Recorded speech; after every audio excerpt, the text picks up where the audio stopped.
اب سوال و جواب کی مجلس ہوگی. جو احمدی طلباء ہیں کالجز اور اسکولوں کے شاید ملے جلے ہیں سب. تو آپ میں سے کسی نے کچھ سوال پوچھنا ہو تو جیسا کہ انتظام مقرر کیا ہوا ہے. کیا ہے کہاں سے ان کو وہاں لے جائیں نا, مائکس کو سامنے رکھنا ہے. ان کے پیچھے اگر کوئی کرسیوں کی لائن, یہ ہے سامنے کرسیوں کی لائن سوال کرنے والوں کی. ٹھیک ہے.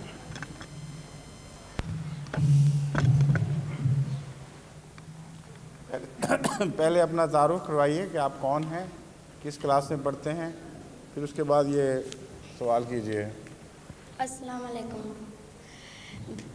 میرا نام قدوس ہے اور میرے ابو کا نام ہے ناصر احمد ناصر. میں 4تھی کلاس میں پڑھتا ہوں. میں نے آپ سے یہ سوال پوچھنا تھا. میں نے ٹی وی میں دیکھا تھا کہ ایک جادوگر تھا. کیا؟ ایک جادوگر امریکہ میں مشہور ہے. تو ایک بلڈنگ تھی, وہ ٹوٹنے لگی تھی, گرنے لگی تھی. تو اس جادوگر نے نا اپنے آپ کو بکسے میں بند کیا. تو اس بکسے کو بعض لوگوں نے کیا کہتے ہیں اس بلڈنگ میں رکھ دیا. تو جب بلڈنگ ٹوٹی نا, بلڈنگ سے 200 میٹر دور ایک ٹیبل تھا, اس کے اوپر پیلا کپڑا تھا. تو کیا کہتے ہیں 1 منٹ یا 2 منٹ کے بعد وہ بندر اس پیلے کپڑے کے نیچے آ گیا تھا. یہ بات حقیقت ہے. تم نے دیکھا ہے؟ ہاں, ٹی وی میں. مجھ سے کیوں پوچھتے ہو, آپ بتاؤ. حقیقت تھی یہ بات؟ مجھے تو نہیں پتا. دیکھا تو تم نے, پوچھ مجھ سے رہے ہو. میں تو نہیں دیکھا, تم نے دیکھا تھا نا. اب تم مان گئے اس کو کہ نہیں مانتے؟ آج کل بہت ٹرکس کرتے ہیں یہ لوگ. اور ایک پروگرام ایک دفعہ آیا تھا, اس میں انہوں نے خود بتایا تھا کہ ہم کیا کیا ٹرکس کرتے ہیں. وہ ایک آدمی کو بکس میں ڈالا اور بیچ میں سے آرے سے چیر دیا اس کو, اور اس کے بعد نکالا تو پورے کا پورا ثابت آدمی. تو یہ انہوں نے پھر طریقہ بتایا کہ کیا ٹرکس ہیں. یہ سب دھوکہ بازی ہے, کوئی حقیقت نہیں, کوئی جادوگری نہیں ہے. جو جادوگری بناتے ہیں ٹیلی ویژن پہ, یہ دھوکہ بازی ہے. سمجھ گئے ہو؟ اتنا سیریسلی نہ مانا کرو ان باتوں کو. السلام علیکم. وعلیکم السلام. میرا نام فرید احمد خان ہے, میں اور 10th کلاس کا طالب علم ہوں. جی. میرا سوال ہے کہ میں نے بزرگوں سے سنا ہے کہ یہاں 7 آسمان ہیں, جیسے کہ حضور صلی اللہ علیہ وسلم 7ویں آسمان پہ ہیں, اور اسی طرح باقی نبی جو ہیں وہ بھی, ان کے ترتیب تو مجھے نہیں آتی, لیکن ان آسمان سے مراد کیا, جیسے کہ یہ ہمارا والا آسمان ہے. میں بتاتا ہوں, بیٹھ جائیے. آسمان جو ہیں یہ بلندی کا نشان ہے صرف, اور درجات جو ہیں وہ دراصل 7 سٹیجز میں ڈیوائڈ کیے ہوئے گئے ہیں. جیسے سورہ فاتحہ کی 7 آیتیں ہیں, جس طرح ہفتے کے 7 دن ہیں, لیکن ایک ہفتہ جب ختم ہوتا ہے تو وقت ختم نہیں ہو جاتا, دوسرا ہفتہ وہیں سے پھر شروع ہو جاتا ہے. تو 7 آسمان چاہے ظاہر کے ہوں چاہے روحانی ہوں, اس سے مراد تکمیل کی 7 سٹیجز ہیں, اور ان سے جب وہ ختم ہوں گی تو پھر ترقی رکے گی نہیں, بلکہ مزید شروع ہو جائیں گی نئے آسمان. اسی طرح رسول کریم صلی اللہ علیہ وسلم کا مقام تمام انبیاء سے بالا ہے, اور اس بات کو ظاہر کرنے کے لیے 7 آسمان کی نسبت سے ہمیں سمجھانے کے لیے یہ بیان کیا گیا کہ اگر ایک کی بلندی پہلے آسمان تک ہے تو دوسرے کی دوسرے, تیسرے کی تیسرے, غرضی کے 7ویں آسمان تک کی بلندیاں ہیں. لیکن رسول اللہ علیہ وسلم کا مقام 7ویں آسمان پر نہیں بلکہ اس سے آگے بیان کیا گیا ہے. اس کا مطلب یہ ہے کہ انسان کے لیے جتنی بلندیاں مقدر ہیں وہ ساری حاصل کرنے کے بعد اللہ نے اپنے فضل سے آپ کو اس کے علاوہ بھی ترقی عطا فرمائی ہے. معراج میں ہمیں یہ سبق سکھایا گیا ہے. ساری مخلوق کی ترقی اگر 7 درجوں تک محدود ہو جائے, اس میں فرشتے بھی شامل ہوں, تو حضرت جبرائیل جو فرشتوں میں سب سے بلند مقام رکھتے ہیں, آپ معراج میں حضرت رسول کریم صلی اللہ علیہ وسلم کے ساتھ جاتے ہوئے دکھائی دیے ہیں. اور 7ویں آسمان پر آپ رک گئے ہیں, آگے نہیں گئے. آگے پھر رسول اکرم صلی اللہ علیہ وسلم کا اکیلا جہاں دکھایا گیا ہے, اور وہاں جا کے رکے ہیں جہاں مخلوق اور خالق کی حد ہے. اس سے آگے خالق کی صفات شروع ہو جاتی ہیں جو مخلوق شیئر نہیں کر سکتی. تو خدا تعالیٰ کی تخلیق میں جو زیادہ سے زیادہ درجے ممکن ہو سکتے تھے وہ حضرت صلی اللہ علیہ وسلم نے حاصل کر لیے. اس لیے 7 آسمانوں کا لفظ کو ظاہری طور پر نہ لیں, یہ اسپیس مراد نہیں ہے اس میں. ٹھیک ہے جی.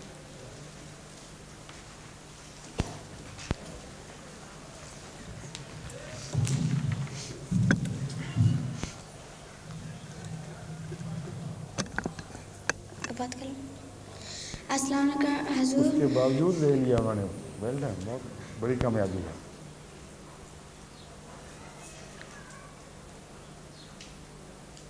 مسٹر بھی ہو گیا تبدیل آج. اچھا ٹھیک ہے, آپ فرمائیے. السلام علیکم حضور. میرا نام ناصر احمد ہے. میرا ابو کا نام عبدالرحیم انیس ہے. میں کیا ہے عبدالرحیم؟ عبدالرحیم انیس. ٹھیک. میں دوسری کلاس میں پڑھتا ہوں. میرا یہ سوال تھا کہ پڑھائی میں دل لگانے کے لیے, پیچھے ہٹو تو آواز پھٹ رہی ہے, ذرا سے پیچھے ہٹ جاؤ. ہاں, پڑھائی میں دل لگانے کے لیے کیا کیا اتنا جائے؟ پیچھے نہ ہٹو جو آ ہی نہ ہو, ذرا سا آگے آ جاؤ. ہاں, پڑھائی میں دل لگانے کے لیے کیا کیا جائے؟ کس کے لیے؟ پڑھائی میں دل لگانے کے لیے. دل لگانے کے لیے تو دل بالکل نہیں لگتا ہے. کیا وجہ ہے, کبھی غور کیا تم نے؟ نہیں, کبھی کبھی دل نہیں لگتا ہے پڑھائی میں. وہ دل اس چیز میں نہیں لگتا جو سمجھ نہ آ رہی ہو, اس میں آدمی بور ہو جاتا ہے. اور وہ بچے جن کو شروع میں ایک چیز سمجھ نہ آئے لیکن وہ تیزی سے آگے نکل جائیں اور بیچ میں خلا رہ جائیں, ان کی پڑھائی ہمیشہ وہ ان کے لیے سمجھنے سے بالا رہتی ہے, کیونکہ بیچ میں کچھ ایسی کمزوریاں آ جاتی ہیں جو اگلی پڑھائی سمجھنے میں مشکل پیدا کر دیتی ہیں. اور جب سمجھ نہ آ رہی ہو تو پھر نیند آ جاتی ہے, پھر آدمی بور ہو جاتا ہے. اور جب کسی کامیابی کا مزہ نہ آئے تو دل نہیں لگتا. تو جب تم پڑھائی میں ایک دفعہ پیچھے رہ جاؤ تو اور دل نہ لگے تو اس کا اصل علاج یہ ہے کہ واپس جاؤ ان جگہوں پہ جہاں تمہیں سب سے بڑی کمزوری دکھائی دیتی ہو.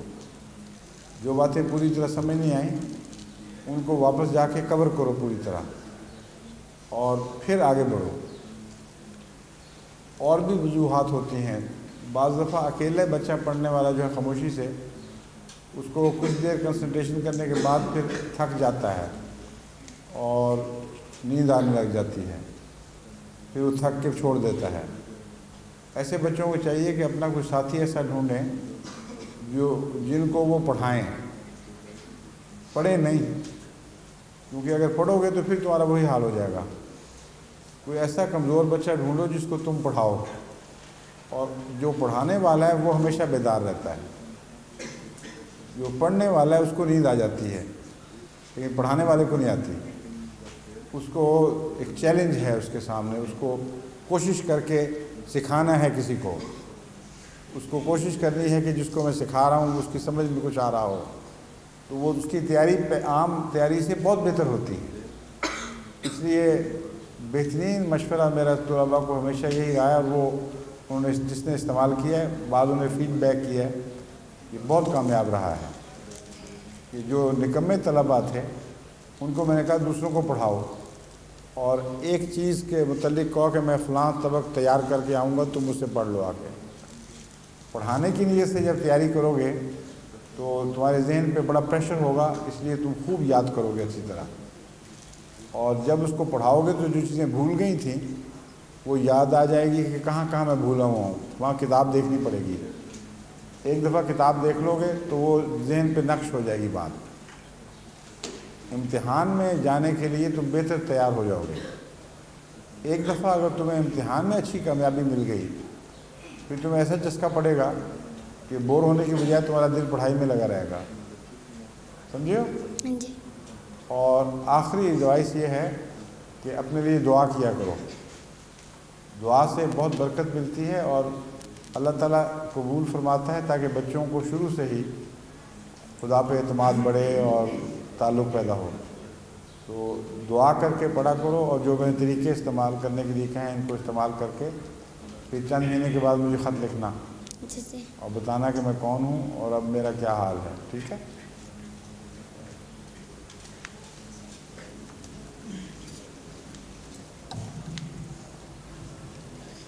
السلام علیکم. وعلیکم السلام ورحمۃ اللہ. خاکسار کا نام محمد الیاس ہے. میرے والد کا نام محمد یوسف مجوکا ہے. جی جی. حضور میں نے کسی کتاب میں ایک سوال پڑھا تھا کسی دہریے کا ہے اور اس کا سوال یہ تھا کہ وہ کہتے ہیں کہ آپ کہتے ہیں کہ اللہ تعالیٰ مالک ہے اور ازل سے مالک ہے. اسی طرح آپ اور انہوں نے لکھا یہ تھا کہتے ہیں کہ آپ مالک ہونے کے لیے ضروری ہے کہ اس کے لیے کوئی مخلوق بھی ہو. تو کہتے ہیں کہ جب کہ آپ کہتے ہیں کہ اللہ تعالیٰ ازل سے مالک ہے تو یقیناً خدا تعالیٰ پہلے موجود ہوگا کیونکہ وہ مالک ہے اس لیے اس نے بعد میں مخلوق بنائی ہوگی. کیا وہ کہتے ہیں کیونکہ خدا تعالیٰ پہلے سے موجود ہوگا, اس نے وہ مالک ہے اور اس نے بعد میں مخلوق بنائی.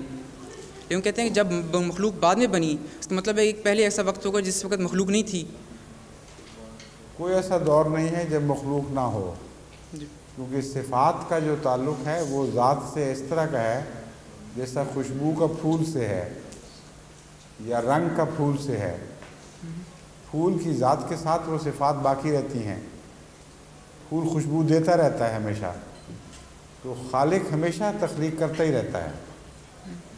اور جو چیز ہمیشہ سے ہے اگر اس کا ہمیشہ سے ہونا ممکن ہے تو اس کی صفات کا ہمیشہ سے ہونا ضروری ہے. پھر ایک کانسٹنٹ پروسیس ہے, سمجھیں؟ جی.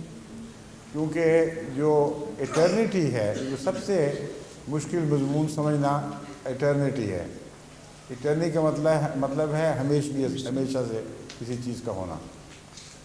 یہ جو کائنات ہے یہ ہمیں موجود دکھائی دے رہی ہے اور یہ ہم سمجھتے ہیں کہ از خود کچھ نہ کچھ بھی نہ ہو تو اچانک خود بخود کچھ پیدا نہیں ہو سکتا, کیونکہ ساری سائنسز ہمیں بتاتی ہیں کسی چیز سے کوئی چیز بنتی ہے, از خود نہیں بنتی.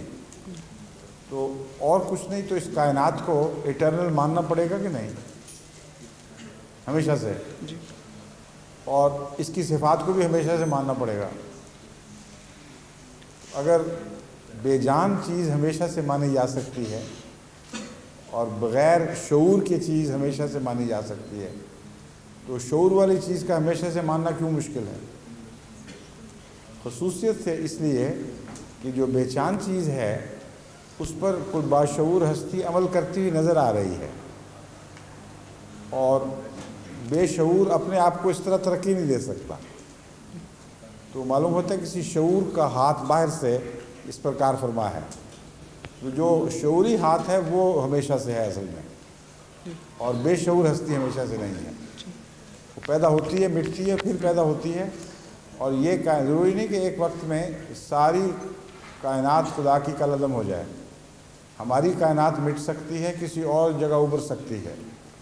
چنانچہ اب جو بلیک ہول کے اسپیشلسٹ سائنٹسٹ ہیں انہوں نے میتھمیٹیکلی ایک ایسی چیز کہی ہے جس کے متعلق پہلے سے مجھے خیال تھا کہ ہو سکتا ہے یوں ہوا ہو, لیکن اب اس کا سائنٹیفک پروف نہیں لیکن سائنٹیفک رجحان نظر آنے لگ گیا ہے.